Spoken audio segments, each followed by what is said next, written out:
Hi friends, welcome back to my channel Swathi Durga vlogs. అందరూ ఎలా ఉన్నారు? కామెంట్లో చెప్పండి. ఈరోజు అయితే ఒక స్పెషల్ కర్రీ చేశాను. ఇది రైస్లోకే కాదు రోటీలోకి కూడా సూపర్ ఉంటుంది. దానికన్నా ముందుగా అయితే నా ఛానల్ మీరు ఫస్ట్ టైం చూస్తున్నట్టయితే సబ్స్క్రైబ్ చేసుకోండి, లైక్ చేయండి, కామెంట్ చేయండి అండ్ షేర్ చేయండి.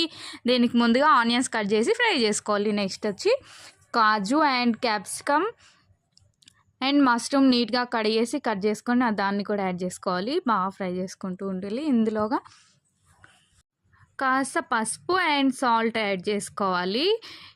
కాసేపు ఫ్రై అయ్యాక టొమాటో యాడ్ చేసుకోవాలి. ఇలా వేసుకుంటే టొమాటో బాగా మగ్గుద్దండి, అందుకే నేను ఇలా వేసుకుంటా. ఇప్పుడైతే కారం యాడ్ చేస్తున్నా.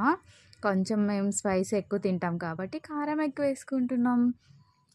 చూసారా, అన్నీ బాగా ఫ్రై అయ్యాక వాటర్ కొంచెం వేసుకుంటే చాలు.